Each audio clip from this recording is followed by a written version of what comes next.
Let's go. Real talk coming.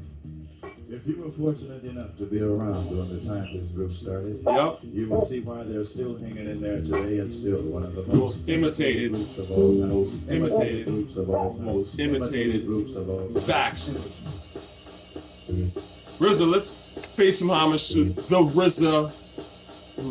I get Down for my crown. Yeah, for my, I get down for my crown. Yo, the way that beat comes in,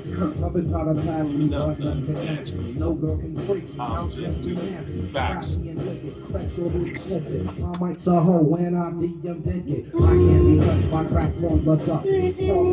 Okay, the RZA. The RZA is insane, man. You know, I have to say, of the great producers, RZA is probably the last that I got into heavy. Here's what I mean by that. My top three for, I would say, the longest time, maybe even now, I'm not sure, but my top three for a lot of years has been Primo, Timbaland, and RZA. RZA was the last person to enter the top three. Timbaland and Primo entered at the same time because they were, when I got into rap in 97, 98, they were killing it. I mean, it was like instant. I just loved their shit from day one. I heard the Militia, I was like, I'm gonna follow everything Primo does. Who's this guy? Oh, his name's DJ Premier. Cool. I'm gonna follow everything he does. I saw the video for Are You That Somebody or the Leah and the boom boom with the freaking baby sounds and all that shit, and I was like, what the fuck? You know, with Missy, the whole nine. So those two have always been like my favorite, honestly, Timbaland and Primo. RZA took me a minute, definitely. You know, I loved some RZA beats, don't get me wrong, right off the bat. M.E.T.H.O.D, man, is probably the first RZA beat I ever heard. I'm trying to remember. It was either this beat or, you're gonna smile when you see me play this. It was either this beat that I heard first in terms of my first sort of like major Wu-Tang experience of a beat that I loved, or it was this one. He looks determined without being ruthless. Come on, man. There's a courage about him. Doesn't look like a killer. Yo, man. When I heard this, I thought this was the hardest shit ever. Oh my goodness. You know, I didn't know anything about Raekwon, didn't know what he looked like, none of that shit. But it was like, and anyway, this beat's stupid. So anyways, it was literally one of these two. It was either M.E.T.H.O.D man or Incarcerated Scarfaces. Right off the bat, I was like, I love this shit, right? Interestingly enough, I've always said that Bad and Bougie copies this beat in my opinion. I think Bad and Bougie was maybe inspired by this. That like I guess it's a piano or something, right? Check out Bad and Bougie. You'll know what I'm talking about. Anyway, the RZA is someone, I was trying to say that I didn't love everything he did right off the bat. You know, a lot of stuff, you know, when you're getting into hip hop, that's why there's stuff that's definitely more aimed towards like a casual. And at the time I was a casual, right? When I started listening to hip hop real heavy in 97, 98, then I started to become more of a head, right? But obviously prior to that I was a casual, and even in the midst of 97, 98, I'm still learning, I'm still listening to stuff. And my sort of taste in hip hop, even though I'm following a lot of stuff, I'm still kind of looking at rap maybe in a slightly mainstream sense. I would say that for me, I didn't really start to understand rap on a fundamental level, like a super deep level, until like 2003, when I started to dig and go backward. But the point is that RZA shit is a little weird. It's actually super weird. It's a little too hard, I would argue, for most people. You have to be like on some real hip hop shit, in my opinion, to really see what RZA's doing. And that's why I say that RZA, to me, was the last person to sort of really make an impact on me, right? In terms of like being so dope that he kind of became in my top 5, top 3, whatever producers. You know, and I think it's because RZA's sound, in my opinion, he has two sort of things that make his sound really interesting to me. So the first aspect of RZA's sound to me is just pure action cinema. Like, RZA could only really do a beat like this. This is some real ninja shit, okay? So this is like ninja-esque, fantasy, mystical, wuxia, like kung fu sounding shit, literally. Only the RZA's making some shit like this, right? And bringing that element of like that like action cinema, which they explicitly told you about, but even their music sounds like it. Their music sounds like some ninja movie shit, some Lone Wolf and Cub samurai shit. So I would say that's definitely one aspect of RZA's sound. So if you're looking for that fantasy warrior, particularly Asian-esque, you gotta go to RZA, because RZA perfected that. He created that shit in hip hop, in my honest opinion.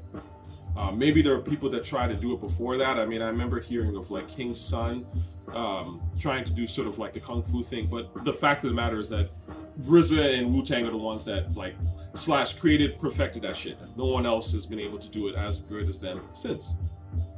So that's one aspect of RZA's sound. And I'm back. Listen, it's real funny, man. When I do these videos, sometimes I get interrupted and I just either scrap the video or I come back and obviously edit. It just so happens, obviously, that today's Halloween, so I got interrupted by a bunch of kids. And it's just funny, as I'm making this video, Wu-Tang is for the children.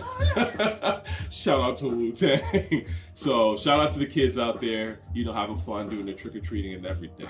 Alright, so I was talking to y'all about RZA. So this is definitely one aspect of RZA's sound. Just some martial arts, fantasy type shit, which obviously I love. That's literally the stuff that I write. That's the stuff that always, I mean, I remember seeing Twin Warriors as a kid and just like, I was a huge Jet Li fan from like age 9 type shit.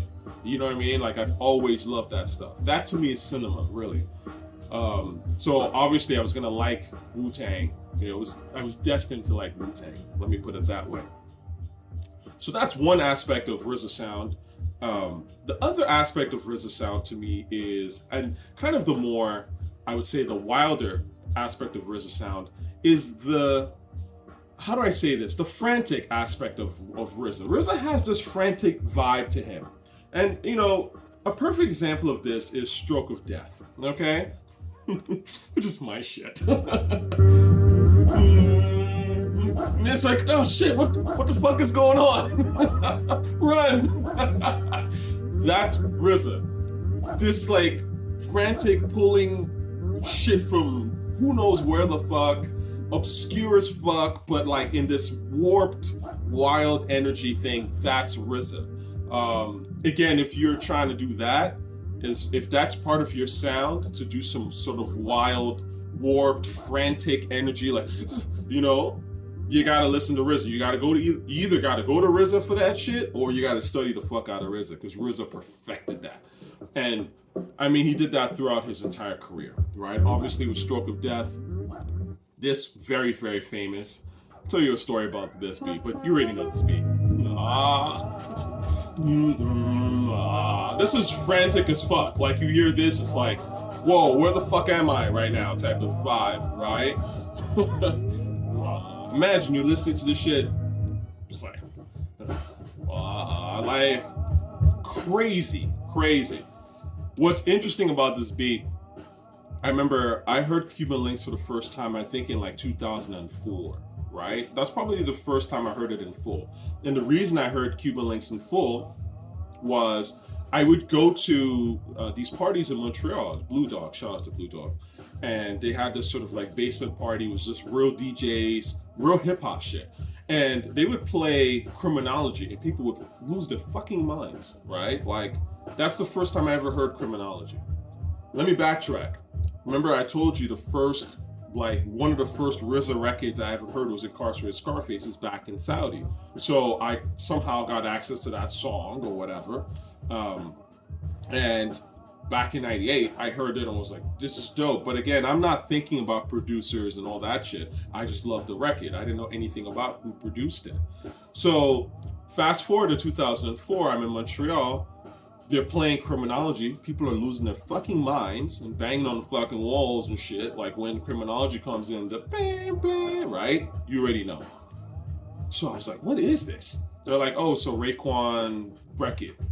So that's when I was like, okay, you know what? Let me figure out what the shit is. And I went and I looked at the track listing and I saw that Incarcerated Scarfaces was on it. And I was like, oh shit, I've heard Incarcerated Scarfaces. I love that song. I've always known about this record. So obviously I got the album. Went and bought the shit. I'm sitting there listening to Cuban Linx. Actually, I didn't buy the album. I apologize. I downloaded the fucking album. This is what happened. I downloaded the album. So I download the album, I listen to the whole thing. I'm really liking it. Heaven and Hell comes on. Heaven and Hell like almost like brought me to tears, man. That shit was beautiful. That's when I was kind of like, especially from like Heaven and Hell into North Star. Again, I was sitting there listening to and I was like, this has to be one of the best rap albums I've ever fucking heard in my life. You know what I mean? Like there was no, it's not like I was looking at a blog and the blog was telling you have to like Cuban Linx. If you don't like Cuban Linx, you're not a real hip hop fan. That's never been how I liked any of these albums. I like them for organically. And to be honest with you, at the time back then, this is pre-blogs, this is pre-YouTube videos and pre-Dick Riders. So like, you know, stuff was kind of more organic. So if some shit came to you and it was dope, it was dope. And anyway, the point is, I loved Cuban Linx, and I was like, oh, this shit is fucking, like, I really like this album.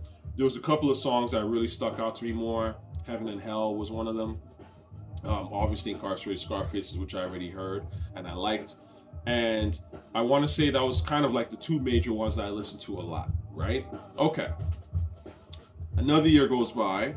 I think there was an interview with Cypher Sounds. They were talking about Cuban Linx, or somehow it came up in conversation. I was watching it, and they asked him what his favorite Cuban Linx like beat was, and he was like the one. He's like, I don't remember the name, but the one that was whatever. And I was like, what the fuck beat was that? Like, like I don't remember a beat on Cuban Linx that went whatever. So I go back to my files, and I was like, I tried to find out what the beat was. I Googled it or whatever. And I find that this track called Ice Water, which I guess I'd never heard. And I'm listening to Ice Water like, yo, this beat is fucking insane. And I go back to my downloaded file list, and that's the one song that was missing from Cuban Linx. It's literally the only track. So I heard that later. And that's when I was like, yo, can't be downloading these fucking albums. Like, I gotta go buy these shits, because if I don't buy the CDs, like, I'm gonna miss tracks. Again, this is pre-YouTube to a certain extent. This is, you know, now you can get everything and figure it out very fast.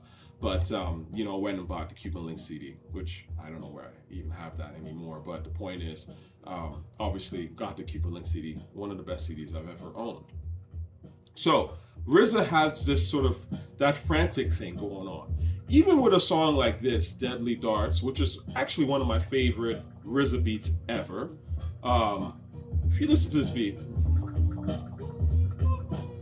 really chill, super chill. That little whatever. Like, there's always something weird, frantic kind of thing going on in the background. And you don't really hear this as much here because it's looped. But if you listen to the original record, which I'm about to play, and I'll show you what I mean, it gets even more frantic. And to me, again, this is perfect RZA, right? See, this is all peaceful, right?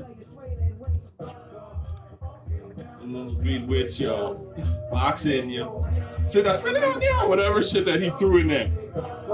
Wu-Tang Clan and you on your radio rapping.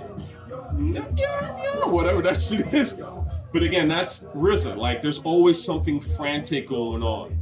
And he strikes me as a guy that has that frantic energy, like master pulling a bunch of shit together to just make some fire shit. Anyway, so that's my opinion on RZA. The last great RZA beat to me that I remember is, well, This one. This makes an impression. Run. This beat was, again, frantic as fuck, right? Let's go! You know what I mean? Right? This screams frantic. Again, this is why at the time when this came out, it was an instant hit on, among the heads. I remember when this joint came out, it was like, yes, this is pure RZA, right? Because RZA shit always has that, that frantic energy, right? So, anyway, much love to RZA, man. I've met RZA in person one time, got to shake his hand, so at least I feel good about that. And I was surprised at how strong his grip was. I think I talked about this in a video months ago. But strong grip, man. Kung Fu shit. This is the thing about these guys. Like, this stuff that they make reflects them, and that's why we liked it so much. These were fascinating people who did fascinating shit, right? Like, it wasn't this... It's not like now where everything is so forced and fake and it doesn't match up, you know what I mean? Like, when I met Royal Flush talks like he raps. His whole vibe, that cool, like, mad, relaxed, but, like, charismatic, kind of, like, welcomes everybody vibe to a certain extent. Like, that's Royal Flush. Shout out to Royal Flush. I hope he gets better. You might not know, but he's apparently dealing with stage 3 cancer. So I'm gonna put the GoFundMe link actually